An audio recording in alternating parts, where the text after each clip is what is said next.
அனைவருக்கும் வணக்கம். Welcome to சந்துருமேக்ஸ். இன்று இந்திய கடலோர காவல் படையின் 50வது பொன்விழா ஆண்டு. இந்த இந்தியன் கோஸ்ட் கார்டு வந்து எந்த அமைச்சகத்துக்கு கீழே வராங்கன்னா, மினிஸ்ட்ரி ஆஃப் டிஃபென்ஸ். இவங்களுடைய தலைமையகம் வந்து நியூ டெல்லியில் இருக்குது. 1977ஆம் ஆண்டு உருவாக்கப்பட்டது. எந்த சட்டத்திற்கு கீழே வருகிறது அப்படின்னா, இந்தியன் கோஸ்ட் கார்டு ஆக்ட் 1978 என்னும் சட்டத்திற்கு கீழே வருகிறது.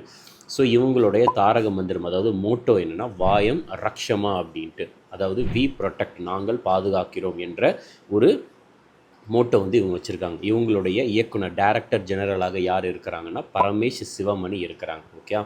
ஸோ இவங்களுடைய வேலைகள் அப்படின்ட்டு நம்மளுக்கு பார்க்குறப்போ வந்து, இவங்களுக்கு வந்து பார்த்துட்டிங்கன்னா, கடல் எல்லைகளை பாதுகாத்தல், கடலில் தத்தளிக்கும் மீனவர்களை மீட்பது, கடத்தலை வந்து தடுத்தல், கடல் மாசுபடுவதை தடுத்தல், இதெல்லாம் வந்து இவங்களுடைய முக்கியமான பங்குகளாக இருக்கிறது. ரைட்டா? ஸோ இவங்க வந்து இதெல்லாம் வந்து நடக்காமல் இருக்கிறதுக்கு பாதுகாப்பாங்க. ஸோ அது போக வந்து பார்த்துட்டிங்கன்னா, முக்கியமான ஒரு விஷயம் வந்து என்னென்னா, ஸோ 50 ஆண்டுகால தன்னலமற்ற சேவையை தொடரும் நமது வீரர்களுக்கு ஒரு வீர வணக்கம். ஜெய்ஹிந்த். தேங்க்யூ.